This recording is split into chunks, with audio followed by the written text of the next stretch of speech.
somewhere in the deepest archive of the Korvath Hegemony's military academy, sealed under a classification so restricted that fewer than a dozen living officers have ever been cleared to view it in full.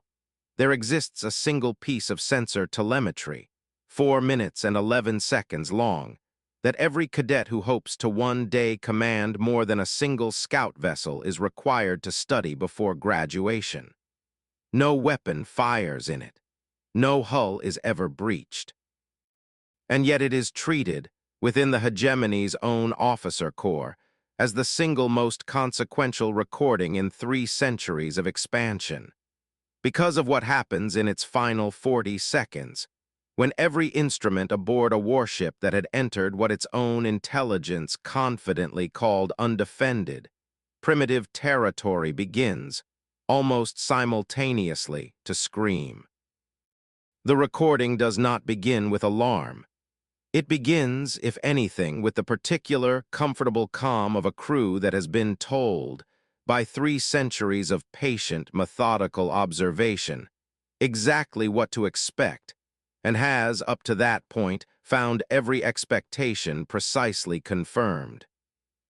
It is only in hindsight, once the full account of what those 40 seconds actually meant became available to hegemony historians, that anyone studying the recording can hear, underneath the calm, the faint and growing wrongness that should have been audible from the very first minute, the wrongness of a silence that was never actually silence at all, but the sound of a species that had spent 100 years deciding, with extraordinary discipline, exactly how much of itself the universe was permitted to see. To understand what those 40 seconds cost the hegemony, and what they very nearly cost an overlord whose confidence had never once, across a long and decorated career, been proven wrong, it is necessary to go back 311 years, to the founding of a quiet observation post at the edge of nowhere in particular, watching a small yellow star that no one in the hegemony's leadership believed, at the time, would ever matter very much at all.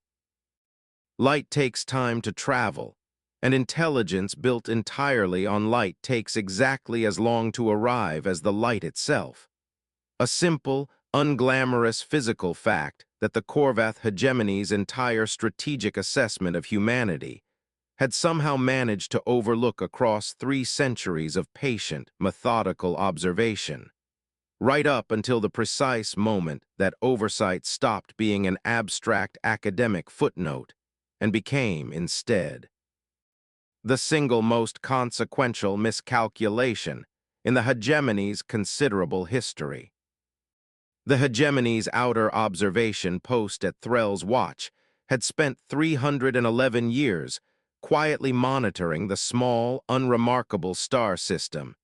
its own astronomers had first flagged as harboring intelligent life,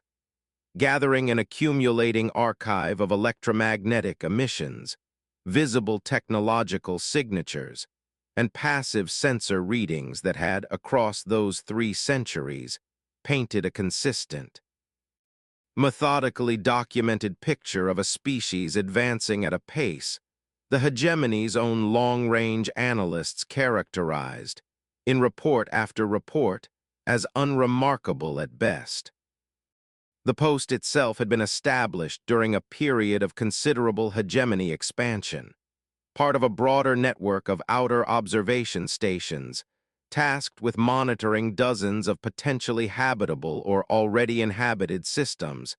scattered across the hegemony's expanding sphere of interest.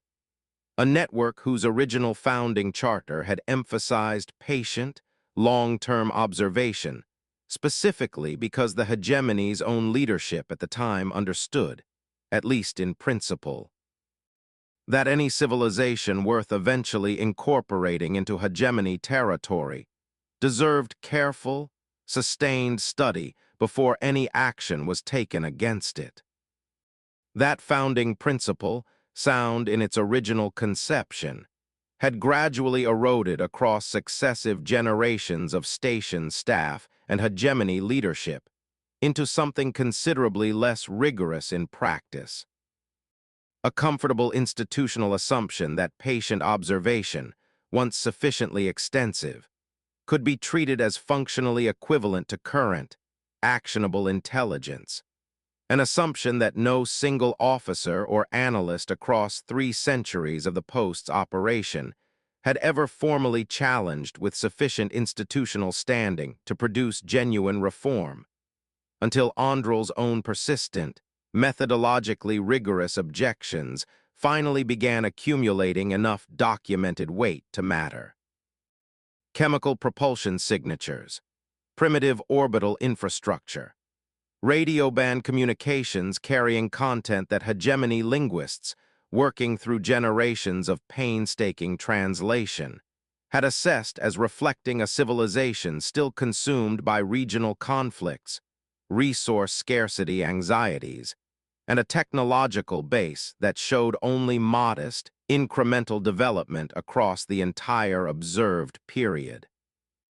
The species designated Terran remains, by every metric our observation post has gat.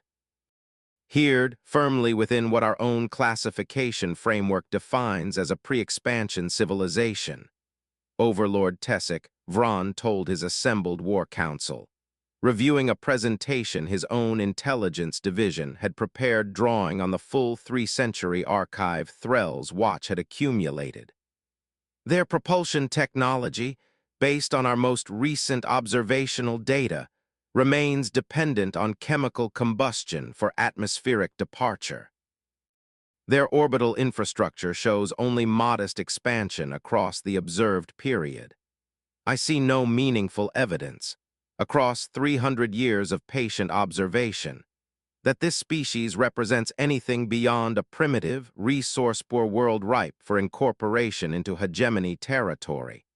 And I do not understand the continued institutional hesitation this council has shown toward authorizing an expansion effort our own data so clearly supports. Data analyst Ves Andrel, the council's most junior member, and the officer directly responsible for maintaining and interpreting the Threll's Watch observation archive, found herself, in that moment, confronting the particular, difficult position of a junior analyst tasked with raising a caution her own superiors had, across multiple prior briefings, shown little patience for entertaining. Andrel had come to her position at Threll's Watch 11 years earlier, following a doctoral education in long-range observational astrophysics that had, throughout her academic training, emphasized the theoretical importance of light delay as a fundamental constraint on any distant civilization's observational reliability. Training that most of her professional peers within the hegemony's broader intelligence apparatus regarded as an interesting academic nuance with limited practical relevance to the confident, actionable strategic assessments their institutional culture generally favored. Her thesis advisor, a semi-retired astrophysicist named Torv Kesseth, who had spent much of his own career quietly frustrated by the hegemony's institutional impatience with exactly this kind of nuance, had warned her plainly, on the day she accepted the Threll's Watch posting, that she was choosing a career built on a truth almost no one above her pay grade would ever want to hear stated plainly. "You will be right eventually about something that matters," he had told her, in words she would remember precisely, verbatim, for the rest of her career. "I cannot tell you whether anyone will be listening when you are." She had joined Threll's Watch specifically because the post's mission, monitoring a civilization at one of the greater observational distances within the hegemony's broader intelligence network, offered her a rare professional opportunity to apply her academic specialization to a case where light delay's practical significance was considerably more pronounced than in the hegemony's more typical, closer-range intelligence operations.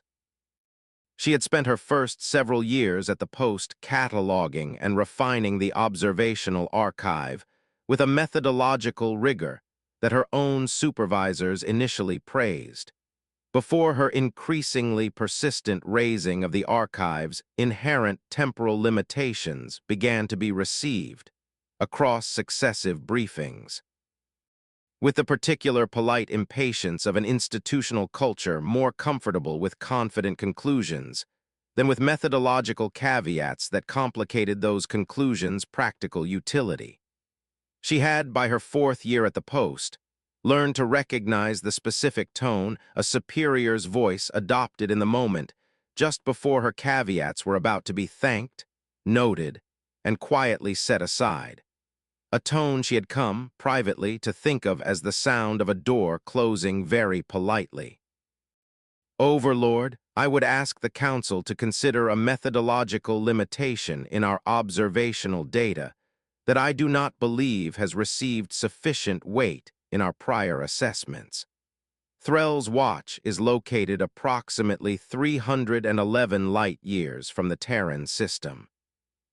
Every observation our post has gathered across the entire 3-century archive reflects the state of that system not as it currently exists, but as it existed at the moment the light we are now observing originally departed that system. Our most recent data, gathered within the past several months, reflects conditions on and around the Terran homeworld as they existed approximately 311 years ago. We possess no direct observational evidence whatsoever regarding the Terran species' actual current technological state. The Council chamber received this observation with a mixture of polite acknowledgement and evident impatience that Andrel had, across several prior briefings raising similar concerns, come to recognize as the characteristic response of a leadership culture more interested in the confident, actionable conclusions her archive's raw data appeared to support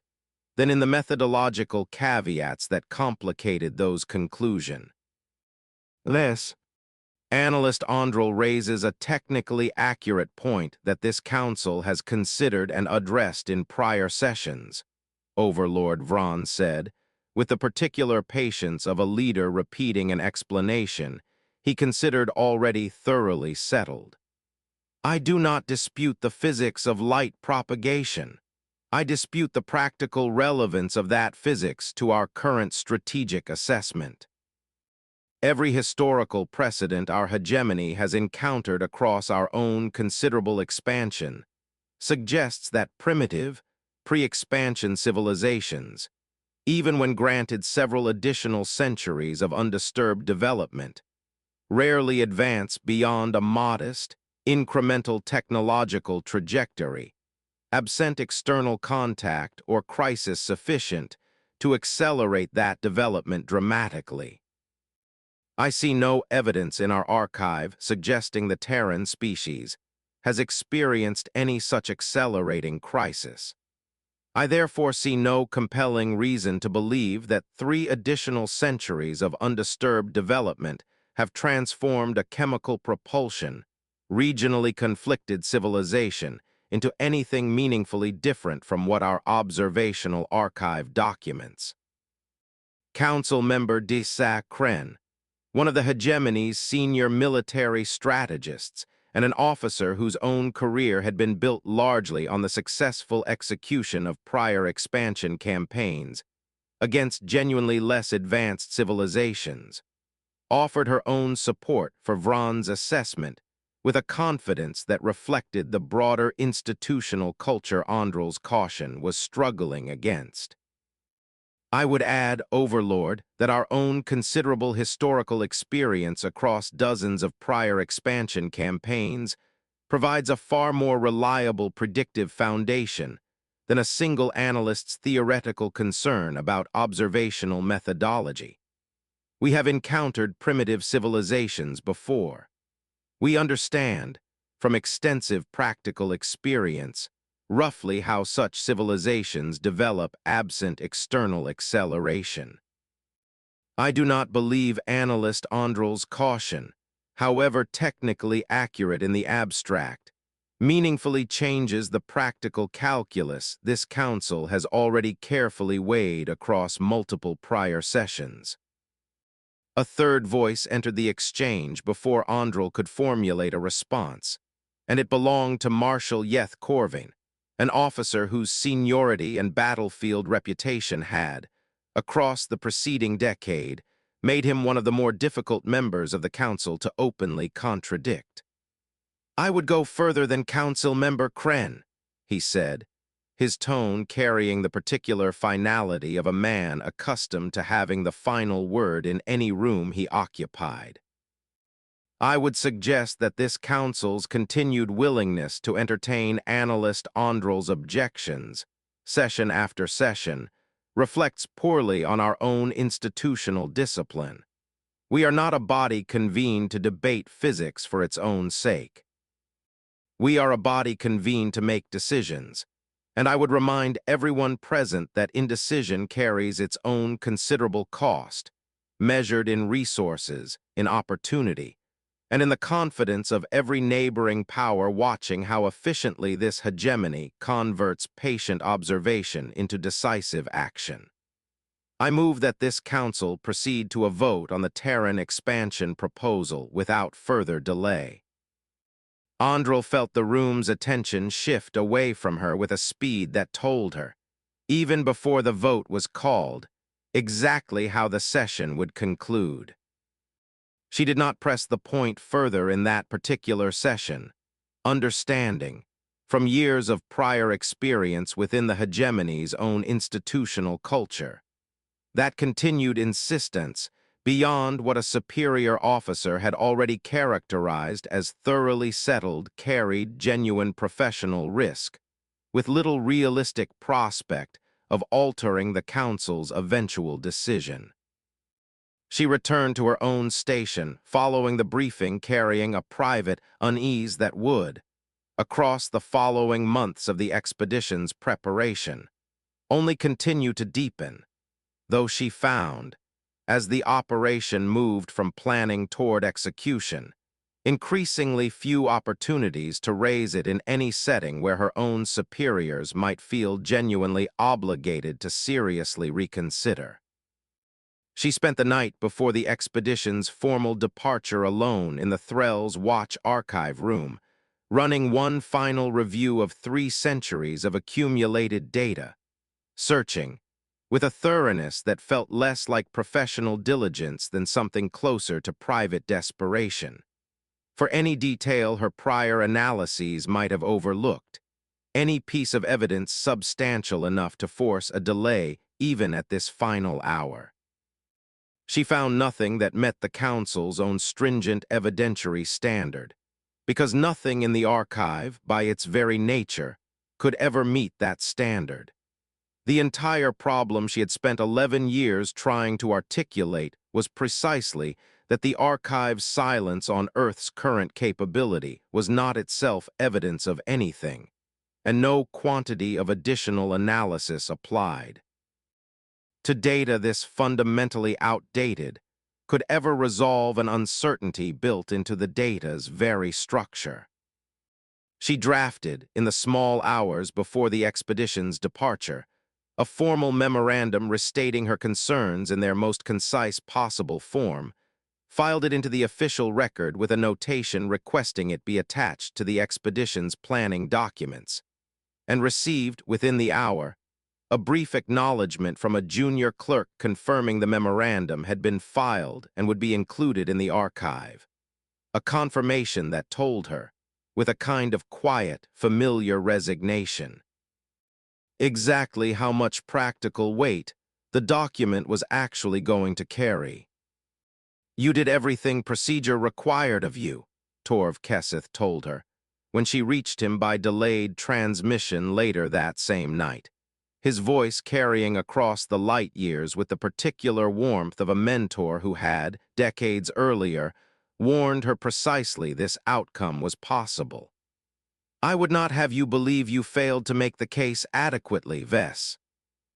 I would have you understand that some cases cannot be won through adequacy alone, not against an institutional culture that has already decided, before the first briefing even began, which conclusion it intends to reach. You did the only thing that was ever within your control. The rest was never yours to determine. What Overlord Vron's confident dismissal failed to account for, what 3 centuries of patient, methodologically careful but fundamentally light-delayed observation could never have revealed, regardless of how thoroughly that observation had been conducted, was that the 311 years separating Threll's watch's most recent gathered data from the hegemony fleet's eventual arrival at the Terran system represented, for humanity, not the unremarkable. Incremental development Vron's historical precedents predicted, but a period encompassing several of the most transformative technological and social developments in the entire span of human history. Developments that had occurred largely within the final century of that 300-year gap, and that had, by the time Vron's expedition fleet finally departed hegemony space, rendered the Terran system's actual military and technological capability almost entirely unrecognizable relative to the primitive, chemical propulsion civilization his own archive continued to document. Fleet Admiral Elena Cross had spent her entire 31-year career within a human military and technological establishment that had, across the preceding century and a half, undergone a sustained, deliberate program of advancement specifically oriented around a strategic principle that Earth's own defense planners. Following a series of early, sobering encounters with other spacefaring civilizations during humanity's first tentative expansion beyond its home system, had adopted as foundational doctrine that a species whose visible, outward-facing technological signature remained deliberately modest and unthreatening, while its actual defensive and offensive capability continued to advance considerably beyond what that modest visible signature suggested, possessed a strategic advantage that no purely reactive defensive posture could match. The doctrine's origins trace back to first contact itself, Cross explained, in a briefing delivered to her own senior staff upon receiving the first confirmed intelligence that a Korvath hegemony expedition fleet had entered the outer boundary of Terran-monitored space. Our earliest interactions with other spacefaring civilizations taught us something our own strategic planners took very seriously, that a technologically emerging species,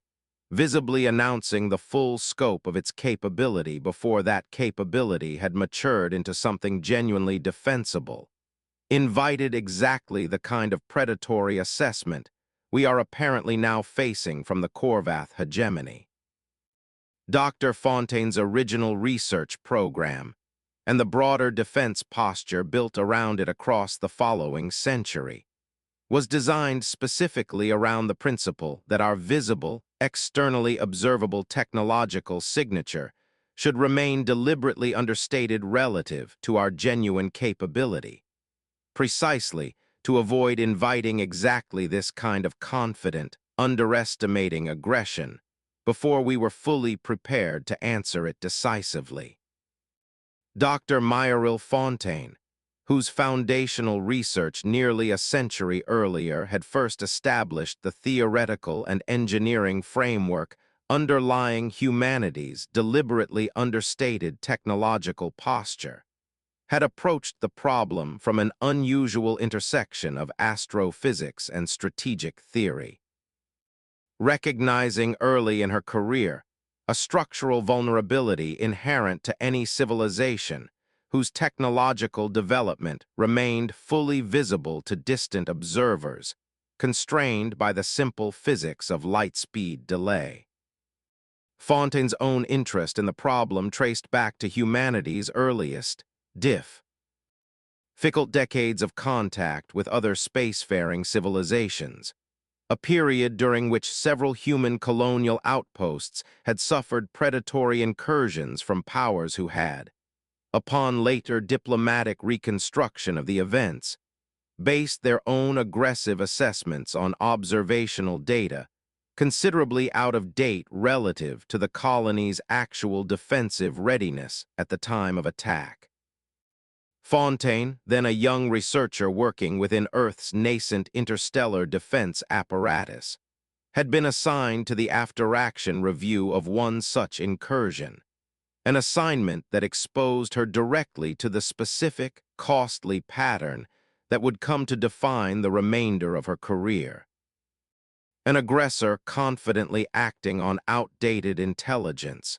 genuinely surprised by defensive capability that had matured considerably in the years since that intelligence was originally gathered, and a human colony bearing the immediate cost of that aggressor's miscalculation, regardless of how the engagement ultimately concluded. I remember reading the incident reports and being struck less by the tactical details than by a simple, almost embarrassingly obvious realization, Fontaine wrote, in a retrospective essay published decades later, after her doctrine had become foundational to Earth's broader defense posture. Every one of these incursions involved an aggressor acting on data that was, by the plain physics of the situation, necessarily outdated. And in every case, our own defensive response and our own subsequent recovery would have been considerably strengthened if we had understood, in advance,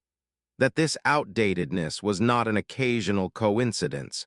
but a structural, permanent feature of how any distant power could ever hope to observe us. I began to wonder whether we might deliberately design our own posture around exploiting that same structural feature in reverse, ensuring that any adversary confident enough to act on distant observation would discover, at a moment, and in a manner of our own choosing, exactly how incomplete their confidence actually was. Any sufficiently distant observer, Fontaine had written, in the foundational paper that eventually shaped over a century of subsequent defense policy, necessarily perceives a civilization not as it currently exists, but as it existed at some point in the past, with the precise magnitude of that delay determined entirely by the observer's distance. A civilization that fails to account for this structural vulnerability risks being assessed by any sufficiently distant and sufficiently patient adversary, according to a technological snapshot that may be decades or centuries out of date by the time that adversary acts on its own assessment.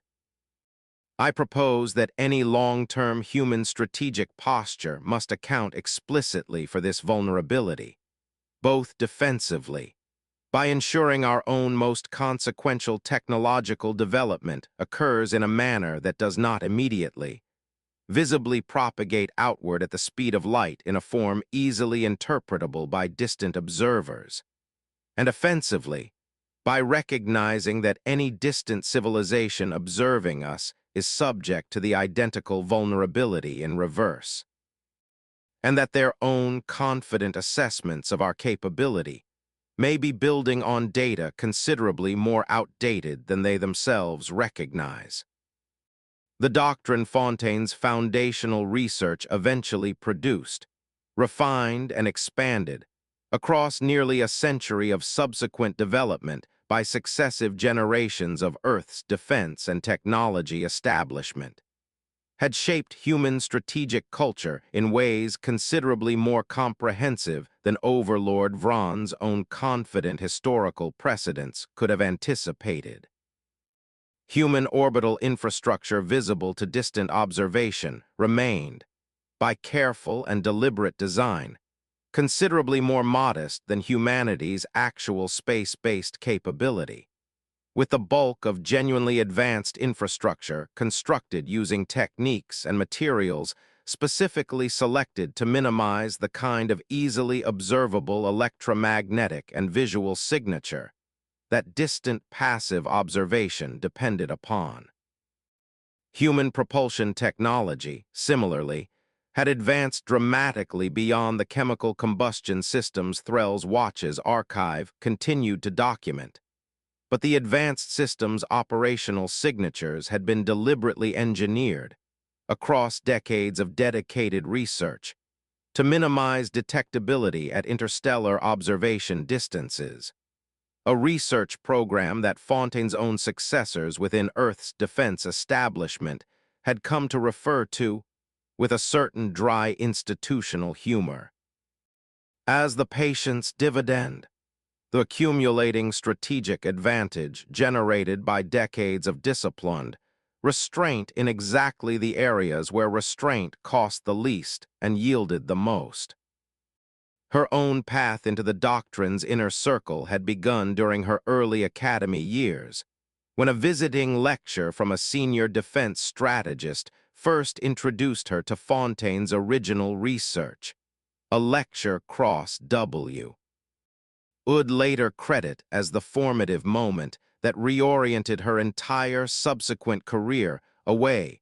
from the more conventional fleet command track most of her academy peers pursued. She had spent the following decade seeking out assignments specifically within the small, closely guarded division of Earth's defense establishment, responsible for maintaining and continuing to develop the deliberately understated capability Fontaine's doctrine required, work that offered considerably less public recognition than a conventional fleet command career, but that Cross had come to regard, across years of increasingly senior responsibility within that quiet apparatus, as the single most consequential work available to an officer of her generation. Her eventual promotion to fleet command had come specifically because her superiors recognized in her an unusual combination of technical fluency with the doctrine's underlying engineering and genuine command presence capable of executing the doctrine's decisive, dramatic revelation phase, should that phase ever actually become necessary. The years of preparation preceding that promotion had not been glamorous, and Cross herself, reflecting on them later, described the bulk of her career within Fontaine's program as a long, unremarkable exercise in disciplined patience,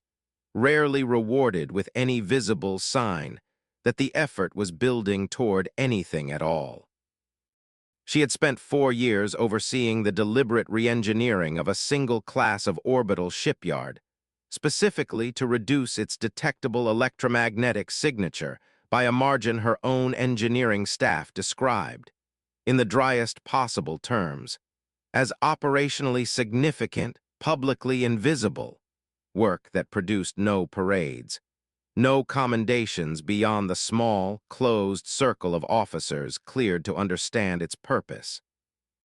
and no external evidence whatsoever that the effort had accomplished anything a distant observer might ever notice. She had spent 2 further years as part of a rotating oversight board reviewing every publicly observable human space activity for any signal that might, even inadvertently, betray the true scope of humanity's actual capability, a role she once described to a junior colleague as spending my days finding reasons to say no to people who only wanted to show the universe something they were rightly proud of. It was exactly this unglamorous, cumulative discipline, sustained across decades by officers who mostly never lived to see it tested, that had produced the specific margin of surprise Vraughn's own expedition encountered in its final hours above Terran space.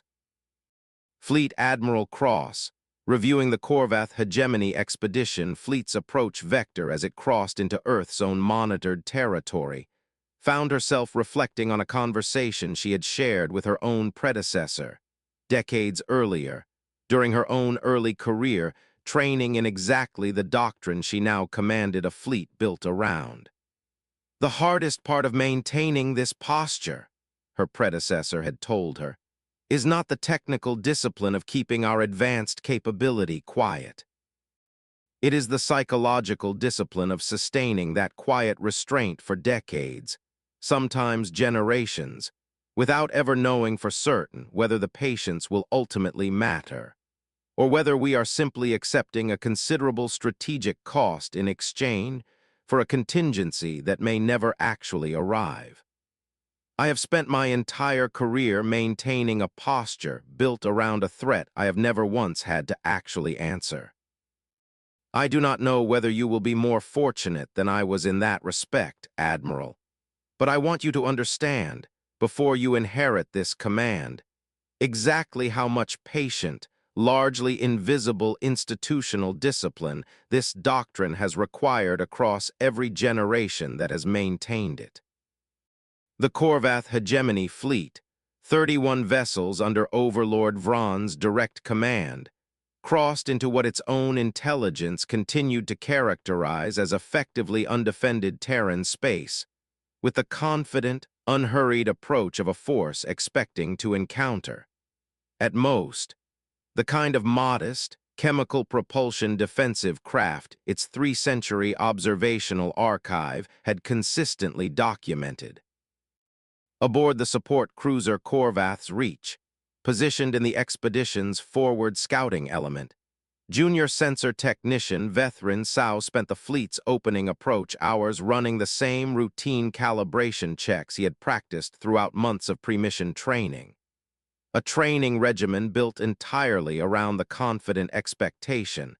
that any Terran contact would present readings well within the parameters his own instruments had been calibrated to easily process. Command briefed us to expect chemical propulsion trails and minimal defensive emissions, he told a fellow technician during a brief lull in the approach. I keep waiting for something to actually register, and so far every reading matches exactly what the archive predicted. Maybe this ray. Ally will be as straightforward as the Overlord's briefings suggested. His fellow technician, an older, more experienced crewman named Vor, who had served through 2 prior hegemony expansion campaigns against genuinely less advanced civilizations, offered a more measured response. Straightforward first contacts are rare in my experience, regardless of what the archive suggests beforehand. I've learned not to fully trust a calm approach until we're considerably deeper into a system's actual defended territory. The interesting readings tend to come once you're close enough that a civilization's genuine capability, rather than its outermost, least significant infrastructure, finally comes within sensor range. For the first several hours of that approach, the fleet's instruments continued to return exactly the readings 3 centuries of archived data had prepared everyone aboard to expect. A steady, almost reassuring stream of unremarkable telemetry that gradually eased even Vor's habitual caution into something closer to the same comfortable confidence Sao had voiced from the beginning. It was only in the fleet's 4th hour of approach, as the formation crossed a threshold its own charts identified as the outer edge of what any reasonable defensive perimeter might plausibly extend to, that the first genuinely anomalous reading appeared on a secondary console 2 decks below the Korvath's Reach's primary sensor array. A brief, almost imperceptible fluctuation in the local electromagnetic background, gone again within seconds. Logged by an automated system too minor to warrant an officer's immediate attention, filed instead into a queue of low-priority anomalies that would not be manually reviewed until well after the moment when reviewing it might still have mattered. Vor's caution proved, within the following hours, considerably better founded than Sao's earlier confidence. The fleet's own sensor officers, running standard approach phase scans as the formation closed on the Terran homeworld's outer system, began registering readings within the first hours of that approach that bore no meaningful resemblance to anything their extensive pre-mission briefings had prepared them to expect. Overlord, I am recording energy signatures from vessels operating in the outer system that exceed our own sensor calibration parameters, reported Vron's chief sensor officer, a note of genuine confusion entering a voice that had, until that moment, carried the same confident dismissal of any Terran threat that had characterized the entire expedition's planning phase. I am registering propulsion signatures inconsistent with any chemical or even advanced ionic drive technology our own intelligence assessments prepared us to encounter. I am also detecting what appear to be defensive field emissions of a magnitude our own sensor suite was not calibrated to accurately measure, requiring recalibration mid-scan to avoid saturating the relevant instrumentation entirely. Vron received this report with the particular, mounting disbelief of a commander watching every confident assumption underlying his own expedition's planning begin, within hours of first contact, to visibly and rapidly unravel. Confirm these readings are not the result of sensor malfunction, he said, though even as he gave the order, some part of his own considerable military experience was already beginning to recognize, with a dawning unease he had not felt at any prior point in a distinguished career, exactly what kind of confirmation his own sensor officer was likely to eventually provide. Overlord, I have run 3 independent diagnostic checks across our full sensor array, his officer reported, some minutes later, his voice carrying a strain that reflected the genuine difficulty of delivering findings that contradicted every assumption his own command structure had spent months confidently asserting. The readings are consistent across all 3 independent checks.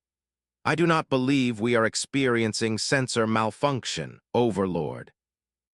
I believe we are observing a Terran military and technological capability that bears essentially no resemblance to the archive our expedition's planning was built upon. It was in the hours that followed,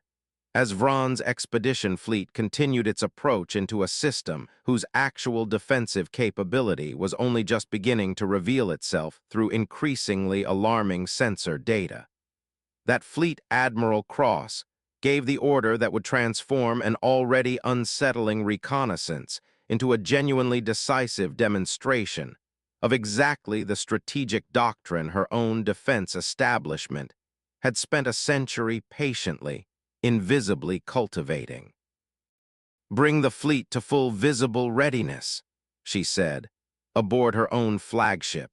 watching tactical displays that tracked the Korvath expedition's approach with a precision that reflected decades of careful, deliberately understated capability, finally emerging from behind a veil of inured restraint. I want every vessel in this formation operating at genuine, undisguised capacity for the remainder of this engagement. Whatever confident assessment brought this fleet into our space, I want it corrected completely, immediately, and unambiguously, in a manner that leaves no possibility of continued misunderstanding once this engagement concludes. She gave the order with none of the visible satisfaction a less disciplined commander might have permitted herself in the moment, and later, in the private reflections she occasionally shared with her own senior staff, she would describe the decision not as one of triumph, but of simple, sober necessity. I did not give that order because I wanted the Korvath hegemony to feel the particular fear that comes with discovering a mistake of that magnitude, she told her staff in the debrief that followed. I gave it because a fleet that has already crossed into our territory on the strength of a catastrophic misjudgment is a fleet that will not stop testing the boundaries of that misjudgment until it receives evidence unambiguous enough to leave no room for continued doubt. The kindest thing available to us in that moment was clarity,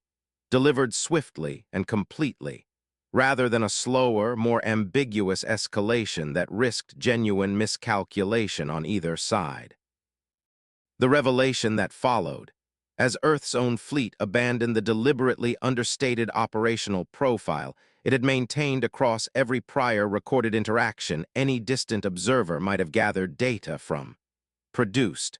aboard Vraan's own flagship. A cascade of increasingly alarmed sensor readings that his own crew,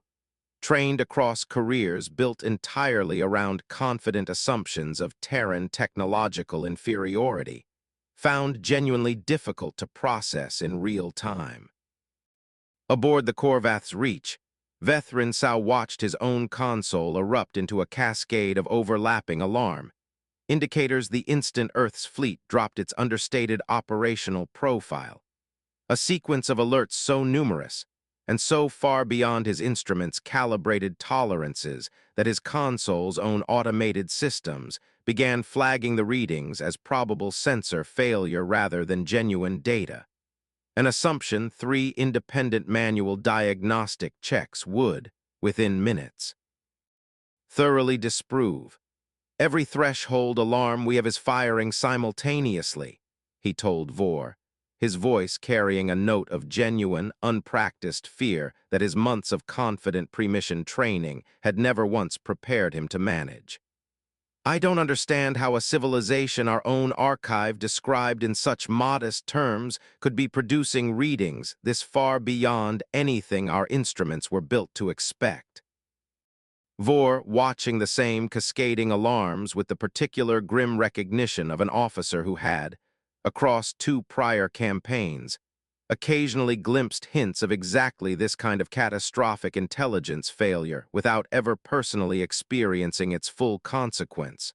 offered his younger colleague the only genuinely honest reassurance available to him in the moment.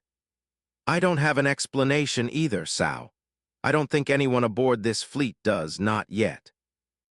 What I can tell you is that panicking at your station won't change what these readings are telling us. Report exactly what you're seeing, precisely and without embellishment, and let command make whatever decisions this data requires them to make.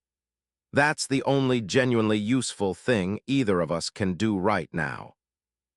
Overlord, I am now recording defensive field strength across the Terran formation, exceeding our own fleet's combined offensive capability by a margin our tactical computer estimates at somewhere between 4 and 7 times, depending on which specific weapons configuration we might attempt to bring to bear, his tactical officer reported. Watching numbers on his own display climb toward figures that bore no resemblance to any threat assessment his own extensive training had prepared him to encounter. Overlord, our own offensive capability, deployed at maximum output against this formation, would not, according to our tactical computer's own projections, achieve a meaningful breach of their defensive coverage before our own fleet sustained losses this computer characterizes as catastrophic. The withdrawal order once given required a considerably more difficult execution than its simple language suggested. As Vraan's own fleet, its formation still oriented around an approach posture built for an essentially uncontested reconnaissance, found itself needing to reverse course under conditions that several of his own senior officers, in the tense minutes following the order, characterized privately as the most disorganized maneuver of their respective careers. Aboard the Korvath's Reach, Dissilvor watched his own ship's navigation crew scramble to plot a withdrawal vector that would keep their vessel clear of the fleet's other rapidly repositioning ships. A.S.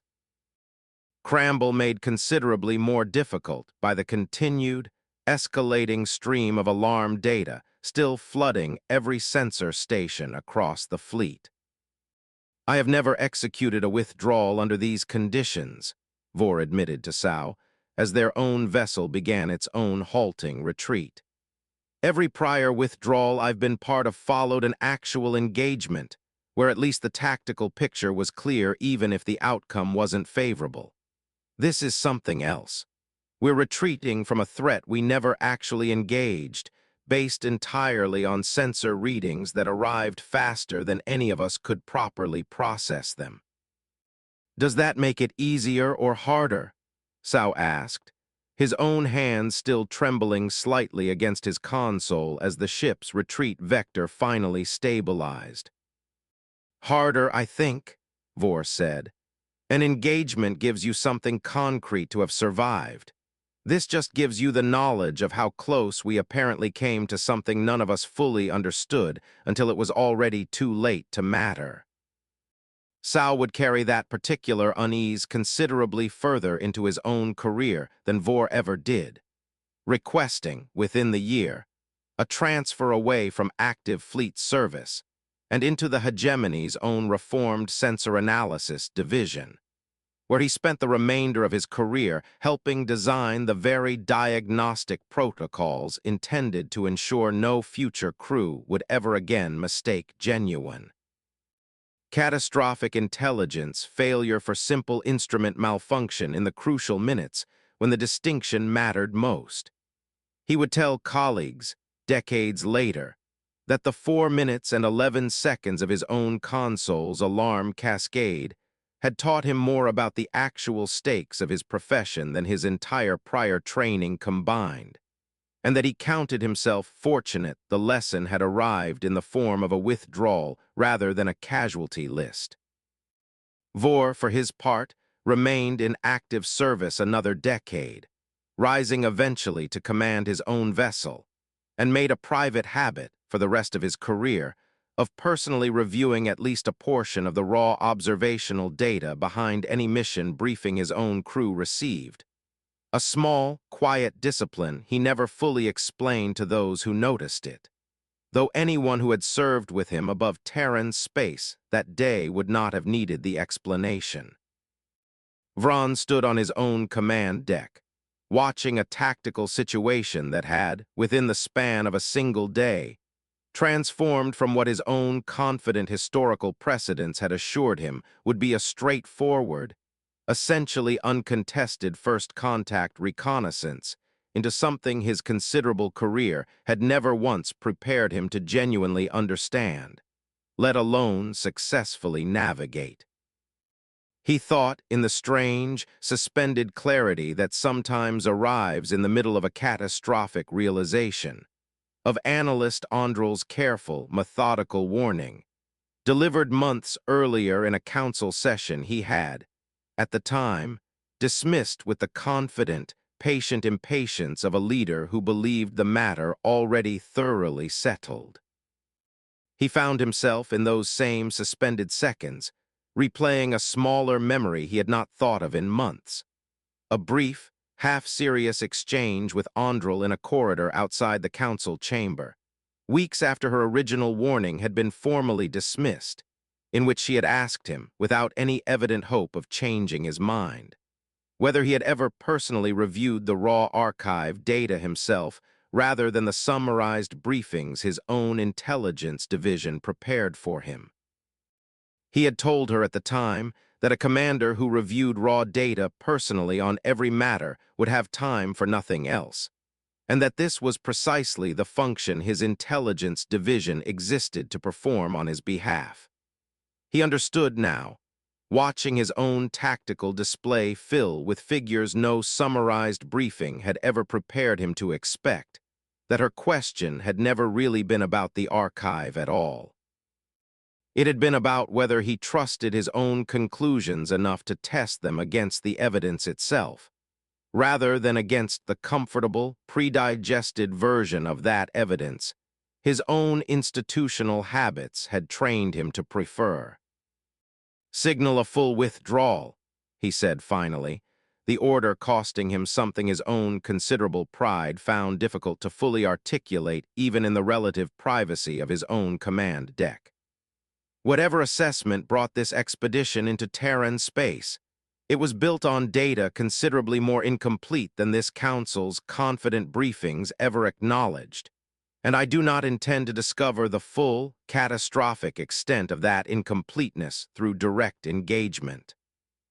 Fleet Admiral Cross, watching the Korvath expedition's confident approach transform, within hours, into a hasty, disorganized withdrawal, opened a formal diplomatic channel to Vron's own flagship, a transmission that the Overlord received with the particular, exhausted resignation of a command. Who understood, even before the channel fully opened, exactly what conversation was about to follow. "Overlord Tessic Vron," Cross said, once the connection completed, her voice carrying none of the triumph the situation might reasonably have justified. Only the calm, measured authority of an officer executing a doctrine her own defense establishment had spent a century patiently, deliberately cultivating specifically for a moment exactly like this one. "Your expedition entered our monitored territory believing, based on centuries of accumulated observational data, that you were approaching a primitive, essentially undefended civilization. I understand why that assessment seemed reasonable, built as it was on the most current data your own observation methods could realistically gather.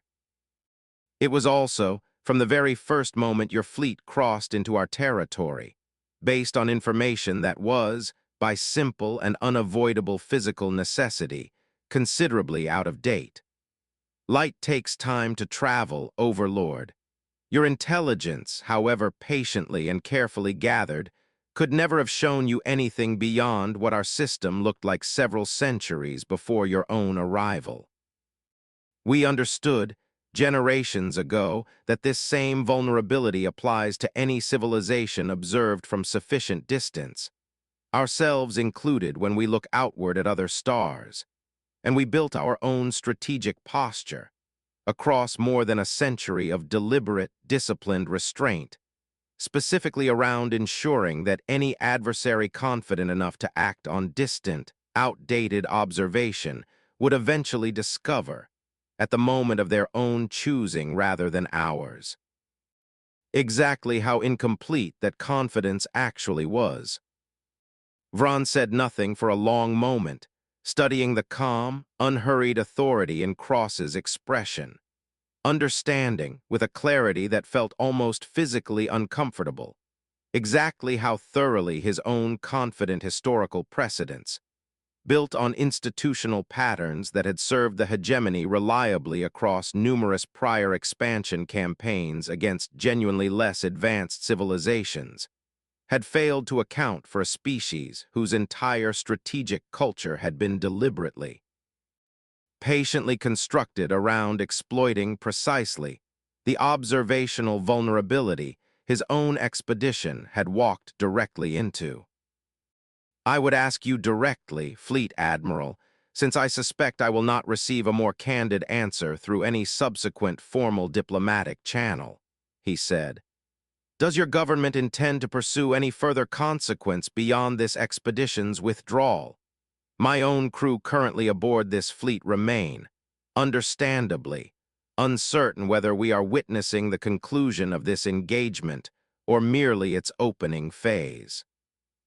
I have no orders and no intention to pursue this engagement beyond your fleet's withdrawal from our monitored territory, Cross answered. Our doctrine was never built around punitive escalation.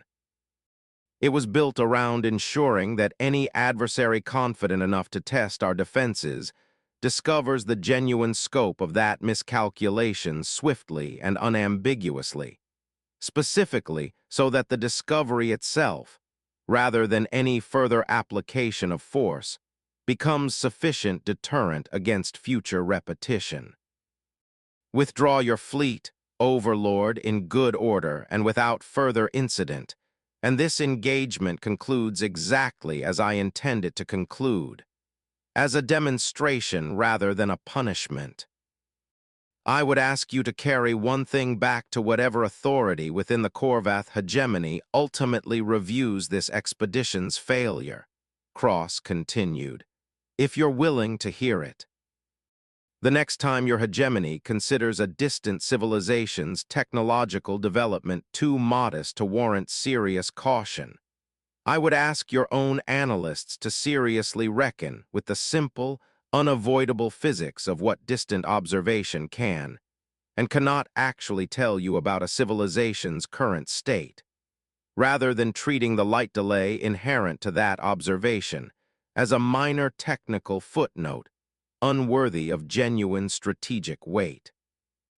3 centuries of patient, methodical observation gave your hegemony an extraordinarily detailed picture of what our system looked like 3 centuries ago. It gave you nothing at all regarding what we had become in the considerable time since, and I would suggest that any civilization confident enough to act decisively on data this fundamentally incomplete is a civilization at genuine risk of discovering, as your own expedition just has, exactly how costly that confidence can prove to be. She closed the channel before Vron could respond, and the Korvath overlord sat in the tense, humiliated silence of his own flagship, surrounded by an expedition fleet that had entered Terran space with total confidence, and was now withdrawing, having achieved nothing beyond a comprehensive, thoroughly documented demonstration of exactly how mistaken that confidence had been. News of the expedition's failure spree. Beyond the hegemony's immediate governing council within days of Vron's withdrawal, reaching neighboring powers and trade partners across the hegemony's own diplomatic network, with a speed that reflected the genuine, unsettling significance of what the encounter represented for the broader region's understanding of interstellar power dynamics. The hegemony had built, across generations of successful expansion, a considerable regional reputation for the reliability and thoroughness of its intelligence apparatus, a reputation that the Terran expedition's failure threatened in ways that extended considerably beyond the immediate tactical embarrassment of a single deterred incursion.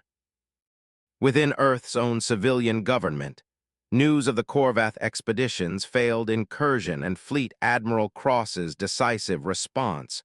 reached the highest levels of political leadership within hours of the engagement's conclusion, prompting a closed-session briefing convened by the Secretary of Defense specifically to address questions that several senior political leaders, previously only partially briefed on the full scope of Fontaine's century-old doctrine,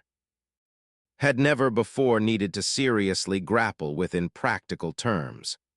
Secretary Amara Whitfield, presiding over that briefing, found herself fielding questions from colleagues whose own understanding of the doctrine had, until that day, remained largely theoretical.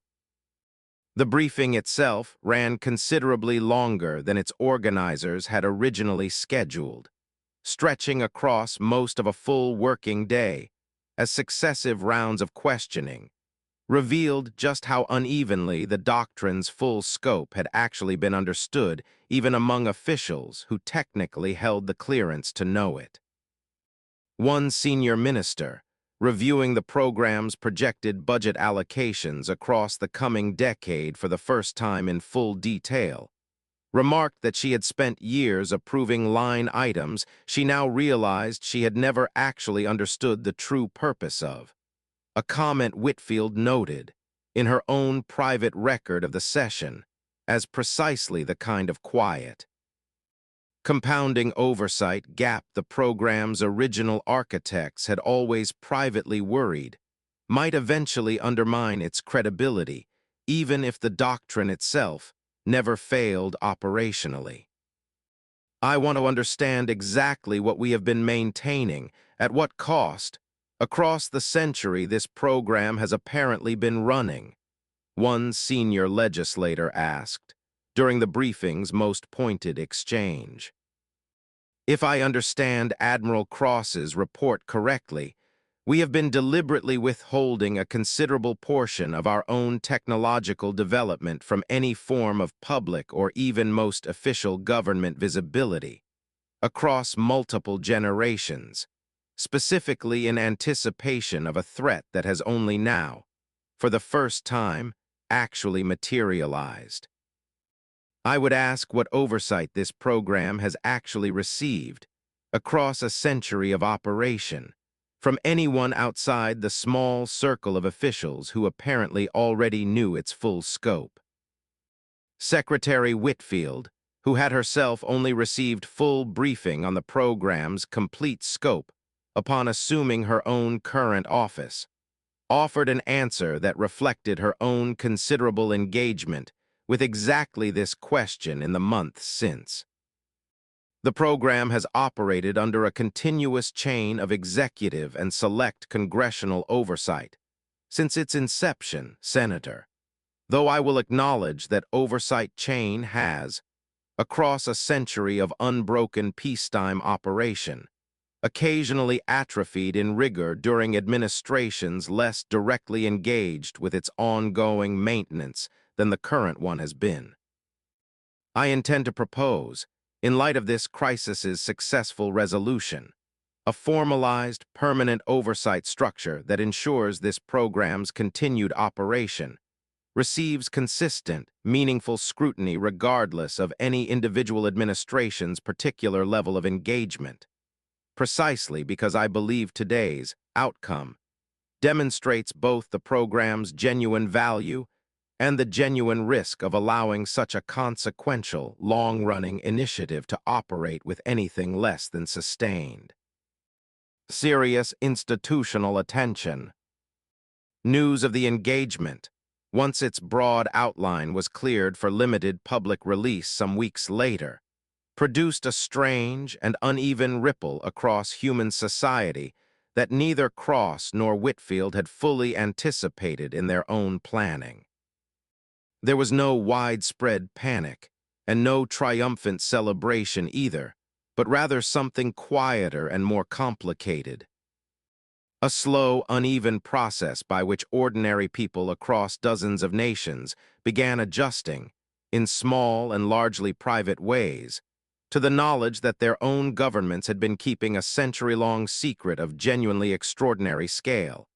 and that the secret, whatever discomfort its scope produced, had apparently worked exactly as intended at the one moment it had ever truly been tested. A columnist in one widely read publication wrote that Th. Revelation felt less like learning a lie had been told and more like discovering, for the first time, the actual size of the house one had been living in all along. The characterization circulated widely enough that Secretary Whitfield herself referenced it, with evident approval, in a later address to her own staff. Trade Consul Merrick Vosh, representing a neighboring confederation that had long maintained careful, wary trade relations with the hegemony precisely because of that reputation for methodical, reliable intelligence gathering, raised the matter directly with hegemony diplomats within weeks of the crisis becoming public knowledge. Your hegemony's expansion policy has always rested on the presumption that your intelligence apparatus provides a genuinely reliable picture of any civilization you consider incorporating into your territory, he told his hegemony counterpart,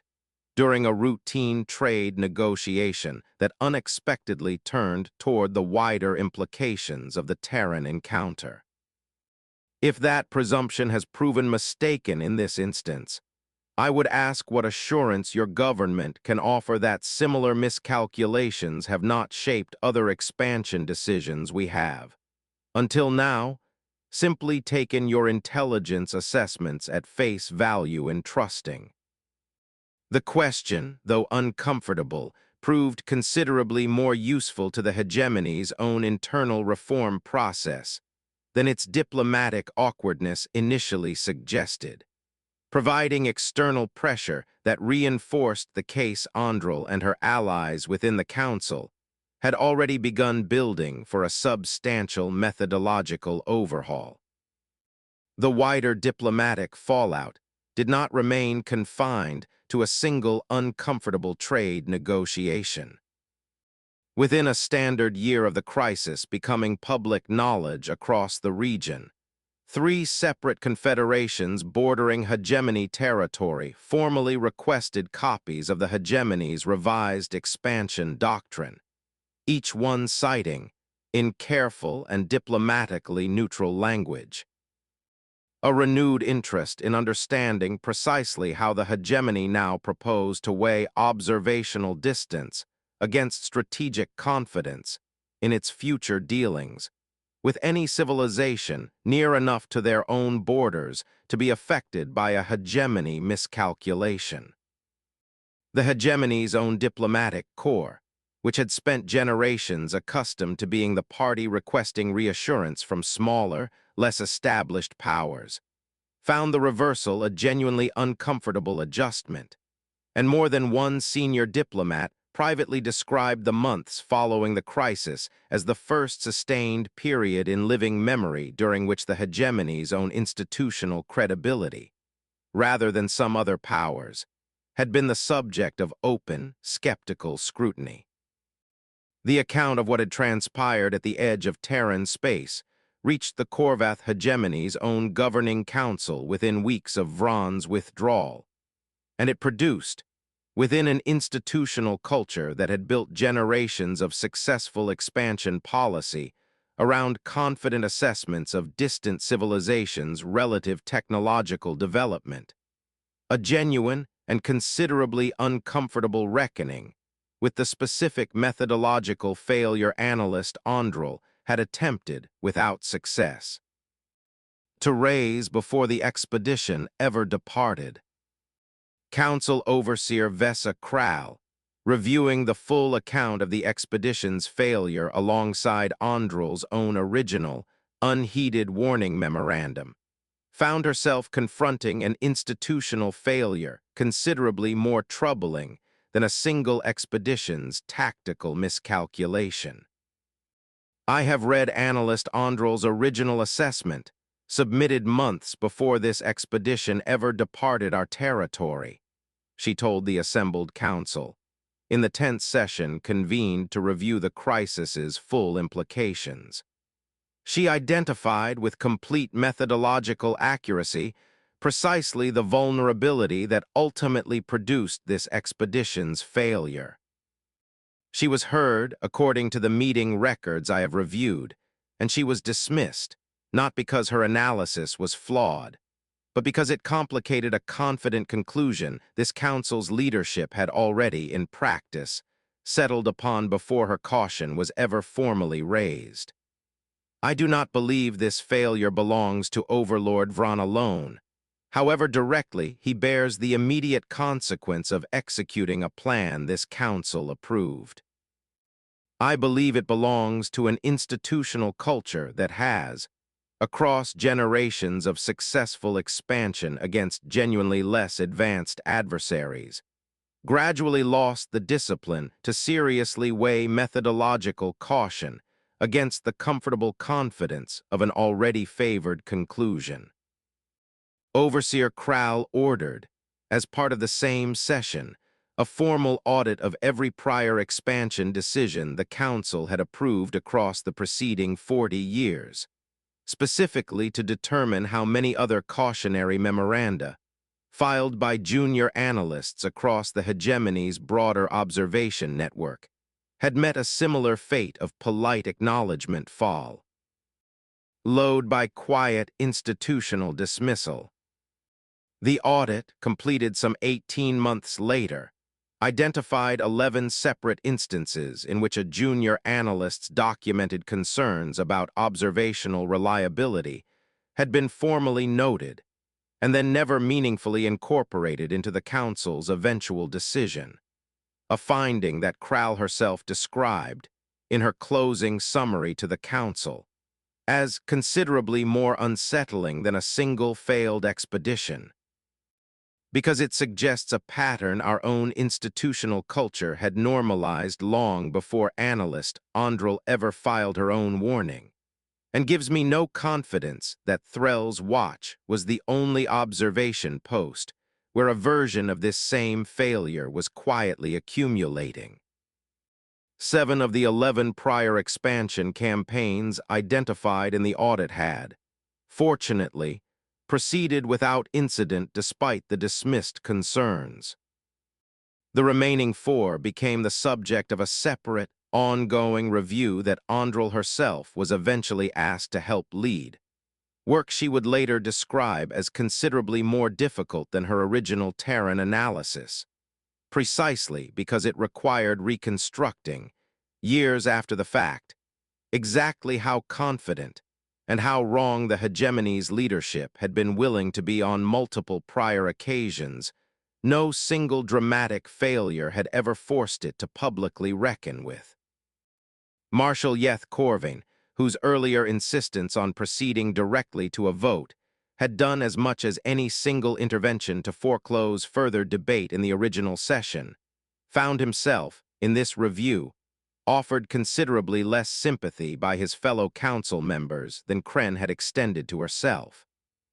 I recall the Marshal's own contribution to our original deliberations rather more vividly than I suspect he might prefer,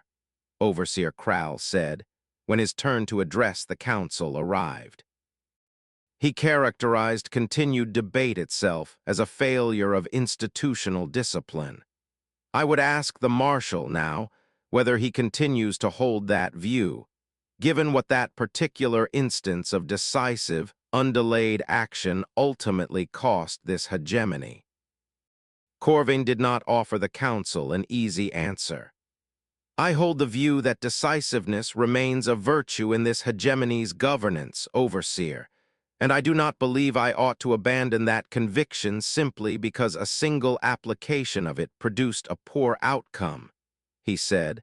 after a pause that carried more genuine discomfort than his usual manner allowed. What I will concede, without reservation, is that I mistook the analyst's caution for indecision when it was,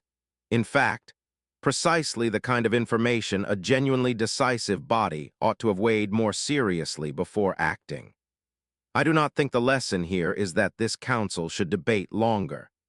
I think the lesson is that this council must learn to distinguish more carefully between delay for its own sake and information that changes what decisive action ought to look like.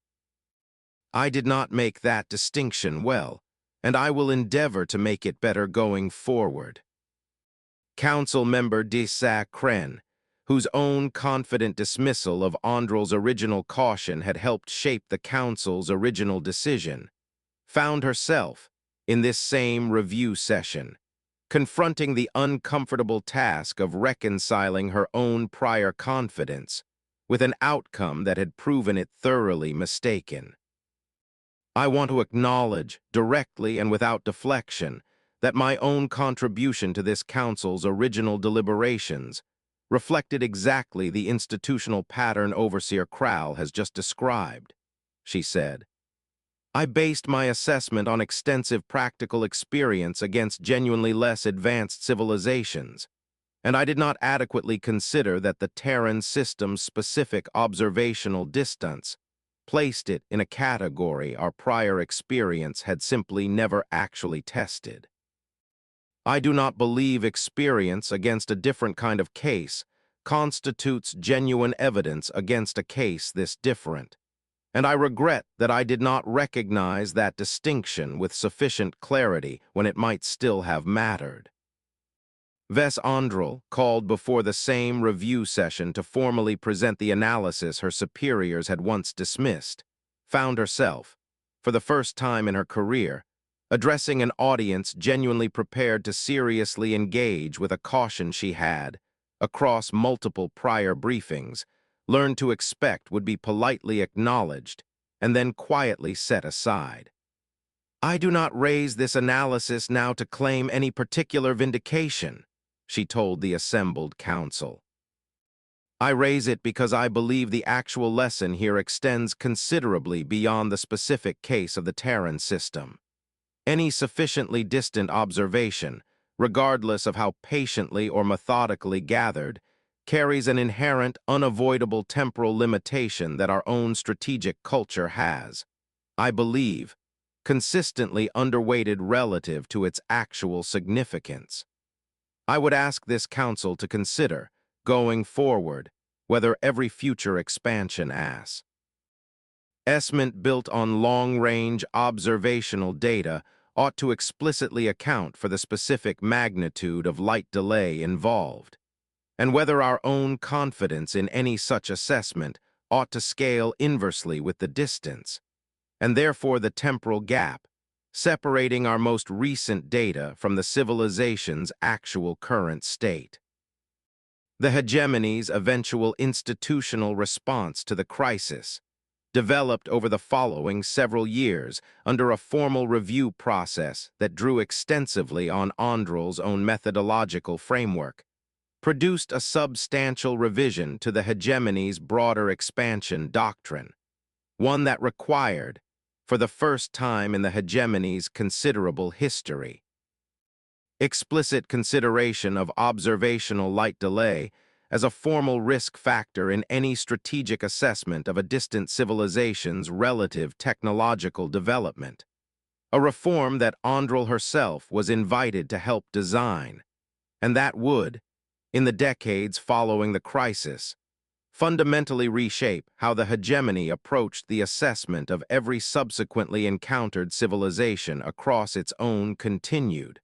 though considerably more cautious, expansion. Overlord Tessic Vron, in the years following the crisis, requested reassignment away from active expedition command, a request his own superiors granted with a discretion that reflected genuine institutional recognition that the expedition's failure, however costly to his own personal military reputation, had ultimately exposed a systemic vulnerability considerably more significant than any single commander's individual misjudgment. His first working session with Andrel, convened shortly after his reassignment to the reformed Strategic Assessment Division, carried an awkwardness neither officer fully anticipated, given the considerable gap in rank and prior institutional standing that had once separated a junior analyst from the expedition commander, whose confident dismissal had, however indirectly, shaped the crisis that ultimately validated her original warning. I want to begin by acknowledging directly what I suspect we are both otherwise inclined to avoid discussing, Vron told her at the outset of that first session. You raised precisely the concern that ultimately produced my expedition's failure. I dismissed that concern in front of the full council with a confidence I no longer believe was warranted. I do not know that an apology fully addresses what that dismissal ultimately cost, but I want you to know that I offer it regardless,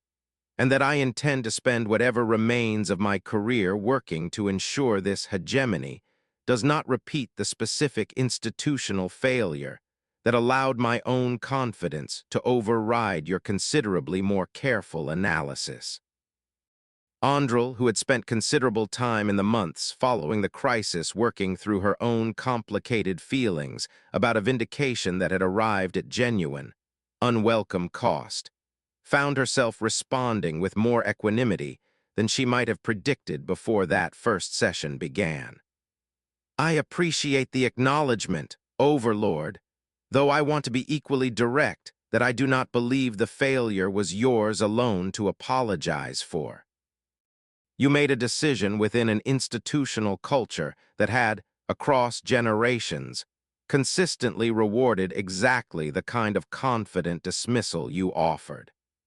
I would rather we spend our energy building a genuinely better system than dwelling further on any individual apportionment of blame for the system that preceded it.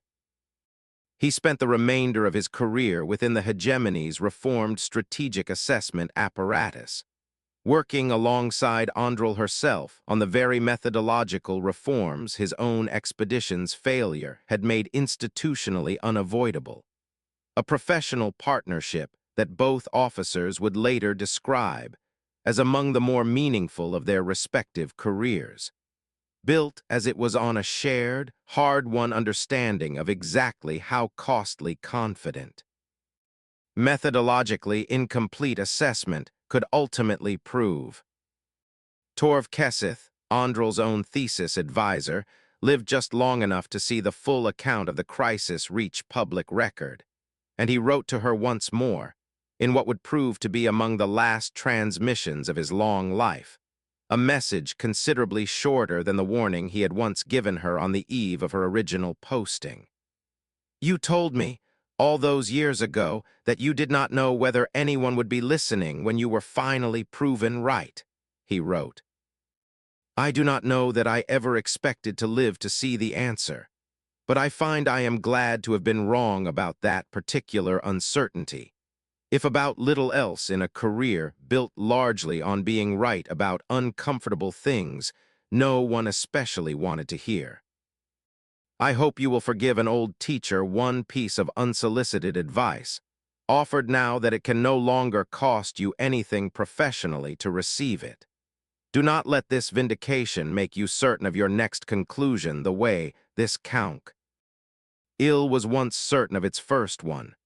The discipline that served you was never certainty. It was always doubt, applied honestly, and I would ask you to keep applying it, especially to yourself, for as long as this hegemony is fortunate enough to have your attention." Andrel kept the message, unanswered in any formal sense, for the rest of her own career, and would tell colleagues, when the story of the Terran crisis inevitably came up in later years, that she considered it the truest single piece of professional guidance she had ever received, precisely because it had cost her nothing to hear and everything to actually practice. "I approached the Terran system convinced that 3 centuries of patient, methodical observation had given us a complete and reliable picture of what we were about to encounter," Vron told a gathering of the hegemony's senior expedition planners, some years after the crisis, in an address that would become required study within the hegemony's own reformed officer training curriculum. "I have come to understand that patience and methodical rigor applied to fundamentally incomplete data produce only a more confidently, more dangerously incomplete conclusion, not a genuinely reliable one. I would ask each of you, before you ever again authorize an expedition against a distant civilization based on however extensive an observational archive your own analysts have assembled, to seriously reckon with exactly how much time separates your most recent data from the actual, current reality of whatever civilization you believe yourselves to be accurately assessing. Light travels quickly, by any measure our daily experience finds intuitive. But across the distances our hegemony's expansion increasingly requires us to observe. Even light's considerable speed proves nowhere near fast enough to keep our confident assessments genuinely current, and I do not believe this hegemony can afford to relearn that lesson at the cost my own expedition very nearly paid in full." A junior planner in the assembled audience, evidently troubled by the practical implications of Vron's warning for the hegemony's broader expansion ambitions, raised a question that several of his colleagues appeared equally eager to have addressed. "Overlord, if we can never fully trust observational data gathered across sufficient distance, how does this council propose we continue any expansion planning at all? At some point, does this caution not simply paralyze the hegemony's broader strategic ambitions entirely?" Vron considered the question with the same careful deliberation he had brought to his own painful reckoning in the years since the crisis. "I do not believe the answer is paralysis," he said. "I believe the answer is calibrated humility, proportional to distance. A civilization observed at a distance of a few light years carries a data gap our own planners can reasonably treat as minor. A civilization observed at 311 light-years, as the Terran system was, carries a data gap spanning centuries, a gap our prior doctrine treated as functionally equivalent to the first case, when it plainly is not. I am not proposing that this hegemony abandon distant expansion entirely. I am proposing that our confidence in any given assessment scale explicitly, formally, and institutionally with the magnitude of the observational gap involved, rather than continuing to treat centuries-old data with the same unearned confidence we might reasonably extend to data gathered mere months ago. That distinction, properly institutionalized, allows this hegemony to continue its ambitions while considerably reducing the risk of repeating my own expedition's specific, costly error. Fleet Admiral Elena Cross, in the years following the crisis, found herself increasingly called upon to advise Earth's own broader diplomatic and defense establishment on the implications of the Korvath hegemony's failed expedition. Understanding, as few others within Earth's own strategic culture fully appreciated, that the encounter's true significance extended considerably beyond the specific tactical outcome of a single deterred incursion. People want to focus on the moment our sensors revealed the true scale of our capability, the dramatic collapse of an overconfident assumption within a matter of hours, she said, in a retrospective address delivered some years later to a symposium of Earth's own strategic planners. I understand the appeal of that story. But the actual lesson, the one I believe our own defense establishment most needs to continue internalizing across whatever future encounters eventually follow this one, is the century of patient, largely invisible discipline that came before those few dramatic hours. The sustained institutional commitment, across multiple generations of officers and researchers who never knew for certain whether their restraint would ultimately matter, to maintaining a strategic posture built around exploiting a vulnerability inherent to distance and light-speed observation that most civilizations, including apparently the Korvath hegemony until very recently, consistently underweight relative to its actual strategic significance. Dr. Fontaine's original insight was not simply a clever piece of defensive engineering. It was a recognition that patience, properly understood and properly sustained across generations, remains one of the most powerful strategic assets any civilization can cultivate, precisely because so few adversaries ever seem to fully credit how much genuine capability can accumulate, quietly and almost invisibly, behind a deliberately unremarkable public face.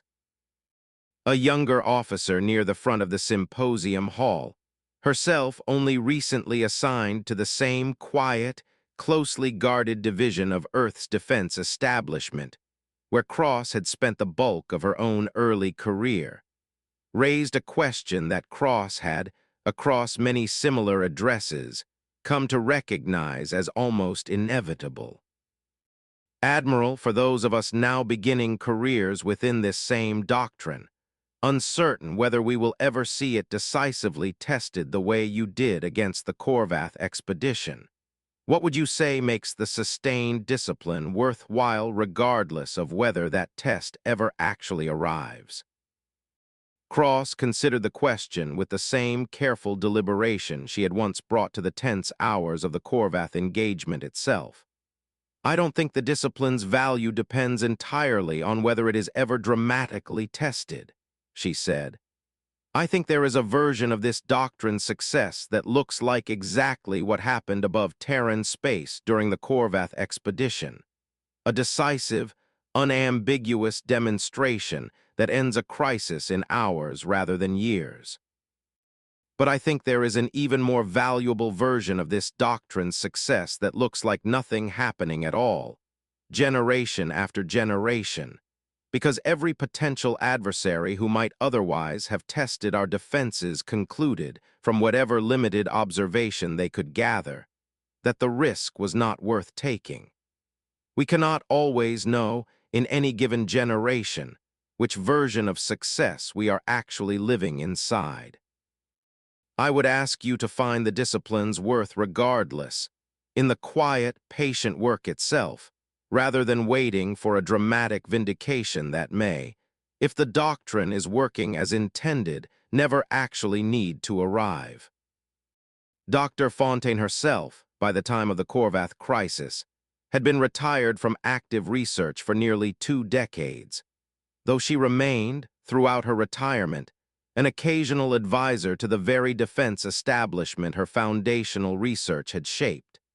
and she followed the crisis's unfolding and Cross's own execution of the doctrine she had spent her career developing, with a quiet, private satisfaction she shared in a brief personal letter to Cross shortly after the engagement's conclusion.